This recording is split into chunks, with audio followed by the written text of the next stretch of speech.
हम 5 दोस्त हैं, सभी शादीशुदा।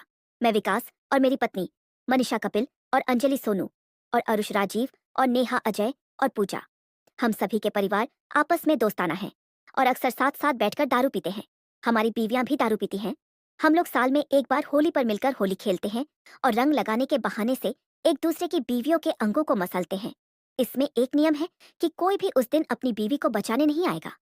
सब लोग मस्त होकर होली खेलते हैं और हमारी बीवियां भी इस खेल के खूब मजे लेती हैं। होली के बहाने सब लोग एक दूसरे से सीमित मजे ले लेते हैं। इस बार भी हम लोगों ने होली खेलने का कार्यक्रम बनाया था। होली सज्जन के घर पर उनके बगीचे में होती है, क्योंकि उनका बगीचा चारों तरफ से दीवारों से बंद है। कोई बाहर का आदमी झांक नहीं सकता। सब लोगों के लिए इस बार ड्रेस कोड था। महिलाओं के लिए सफेद साड़ी ब्लाउज और मर्दों के लिए सफेद कुर्ता पायजामा। पर जब सब लोग इकट्ठे हुए तो देखा कि सभी महिलाएं सलवार सूट पहनकर आई हैं।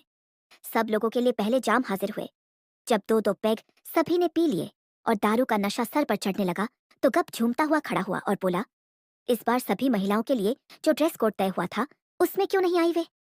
अरे कपिल होली में साड़ी में आते तो कितना अंग प्रदर्शन होता, इसलिए हम सलवार सूट में आए हैं। मेरी पत्नी मनीषा ने कहा, चलो ठीक है, पर इसकी सजा मिलेगी। और ये कहते हुए उसने मनीषा के चेहरे पर रंग लगा दिया। मनीषा भी कौन सी कम थी, उसने भी कपिल के मुंह पर रंग लगा दिया। कपिल ने मनीषा को पीछे से पकड़कर उसके कुर्ते में हाथ डालकर उसके ऊपर रंग लगा दिया और उसका कुर्ता जोर से पकड़कर खींचा। उसी समय मैनिशा गप की पकड़ छुड़ाकर भागी और इस खींचा तानी में मैनिशा का पूरा कुर्ता चर से फट गया और पूरा का पूरा कपिल के हाथ में आ गया। अब मैनिशा केवल एक कपड़ में खड़ी थी, यह हुई ना बात। कपिल ड्रेस कोड में न आने की सजा है कि इनके कपड़े उतार दो। सोनू बोला, नियम के मुताबिक मैं आज अपनी पत्नी को बचा नहीं सकता था, पर यह पहली बार हुआ था कि कोई महिला होली पर ऐसी हो गई हो। कपिल ने दौड़कर मैनिशा की सलवार में हाथ डालकर उसके पीछे में रंग लगाया और मैनिशा उससे बचने का प्रयास कर रही थी, पर कपिल ने उसे कसकर पकड़ा हुआ था और मैनिशा भी चिल्ला रही थी, तुमने मेरा कपड़ा फाड़ दिया, मैं तुम्हें नहीं छोड़ूंगी। दोनों एक दूसरे से गुत्थमगुत्ता थे और इस गुत्थमगुत्थी में कपिल ने मैनिशा की सलवार भी फाड़ दी और उधर मनीषा ने कपिल का कुर्ता फाड़ दिया। उसके बाद पाजामा गप अंडरवियर पहनकर नहीं आया था, तो वह एकदम बिना कपड़ों का हो गया। उसका सबके सामने था, खड़ा तना हुआ मनीषा के शरीर से चिपकने के कारण और तन गया था। वह मनीषा के शरीर के पीछे छुपने की कोशिश कर रहा था और उसने मनीषा की स्ट्रिप पकड़ी हुई थी कि अचानक उसने झटके से स्ट्रिप नीचे करके हुक खोल दिया और मनीषा की वह उतार कर फेंक दी। मनीषा की चड्डी भी उसने खींचकर अलग कर दी। अब वह दोनों एकदम बिना कपड़ों के खड़े थे। मेरी बीवी एक गैर मर्द के साथ सब लोगों के सामने ऐसे खड़ी थी और मैं उसे बचा भी नहीं सकता था। ठीक है, मैं उसे नहीं बच सकता था, पर बदले में किसी दूसरे की बीवी को ऐसे तो कर सकता था। मुझे याद आया कि कपिल को सोनू ने चढ़ाया था, इसलिए मैंने उसकी बीवी आरुष की सलवार में हाथ डालकर उसका नाड़ा एक झटके में तोड़ दिया और उसकी सलवार नीचे गिर गई। प्लीज विकास, मुझे ऐसा मत करो। आरुष इस अचानक के हमले से चीखी, पर मैं कहाँ मानने वाला था। अगर मेरी बीवी हुई है तो सबकी बीवियों को होना पड़ेगा, नियम तो नियम है। अजय ने मेरी बात का समर्थन किया। मैंने आरुष को पकड़कर उसके दबाते हुए उसका कुर्ता बीच से पकड़कर फाड़ दिया। आरुष मुझसे चिपक गई और बोली, तुमने मुझे ऐसा क्यों किया? अब देख मैं तेरा क्या हाल करती हूँ। मानिशा, आज मैं तेरी पति को प्यार दूंगी। उस पर शराब का नशा हावी था और उसका हाथ मेरे पर था। मुझे मालूम था अब वह मुझे ऐसा करेगी, पर मैं उसके गोरे गोरे जिस्म का मजा लेना चाह रहा था। मैंने उसको पकड़े हुए थे। उसने मेरे पायजामा का नाड़ा खोलकर मेरा सबके सामने उजागर कर दिया और खुशी से बोली, देखो विकास का देखो, मुझसे चिपककर कितना बड़ा हो गया है। हम दोनों को देखकर सोनू अजय की बीवी पूजा की तरफ बढ़ा और पीछे से हाथ डालकर अंदर से उसके दबा दिए।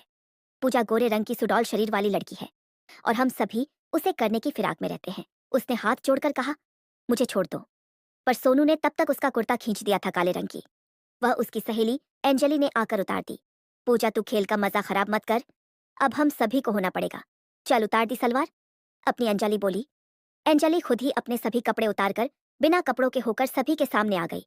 उसके सभी में सबसे बड़े थे सोनू ने पूजा की सलवार में हाथ डालकर उसकी में उंगली दी तो पूजा चहक पड़ी। उसे मजा आने लगा। शराब का नशा अपना काम कर रहा था। मजे मजे में सोनू ने पूजा भाभी की सलवार खींच दी और उसकी रजामंदी से उतार दी। अब राजीव की बीवी नेहा बची थी। वह अजय से बोली, ठीक है मुझे कर दो, पर मेरे को इस तरह करो कि मेरा कुर्ता चिंदी चिंदी करके फाड़ दो। अजय ने उसकी बात मानते हुए पहले उसके कुर्ते की बांह फाड़ी, फिर एक तरफ से छाती के ऊपर का कुर्ता फाड़ फिर पीठ का और समेत सारे कपड़े उतार दिए। एनीहा ने भी उसको सहयोग दिया और वह भी बिना कपड़ों के हो गई। वह भी बेहद गौरी थी और उसके भी बड़े बड़े थे। अब हम सभी लोग बिना कपड़ों के थे और एक दूसरे से चिपक चिपक कर रंग लगा रहे थे।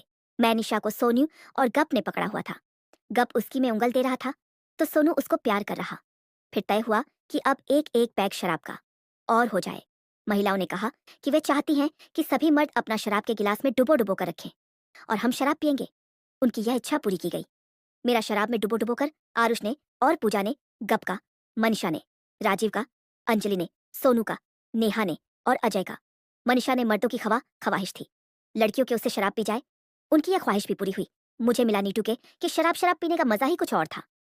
नीचे से उसमें टकरा रहा था। सोनू ने नेहा के पिए, कपिल ने आरुष को, अजय ने मैनिशा को और राजीव ने अंजलि के से टपकी हुई शराब पी। इसके बाद 3 पैग हो चुके थे और सभी के लिए मस्त हो रहे थे। देर शाम तक कार्यक्रम में ही लगे रहे। सभी को दूसरे की बीवी को प्यार करने में बड़ा मजा आया। बीवियों को भी नया लेकर बहुत खुशी हुई। अंत में यह तय हुआ कि अब महीने में एक बार बीवी बदलने का कार्यक्रम रखा जाएगा। इसमें अगर इतना मजा आता है तो इसे बार बार करने में क्या हर्ज है। बस उस दिन के बाद से हम लोग हर महीने बदल लेते हैं। कभी कभी तो एक दूसरे की बीवी को बाहर घुमाने ले जाते हैं। अब की बार यह सुझाव आया है कि एक एक महीने को बीवी बदल कर रख ले।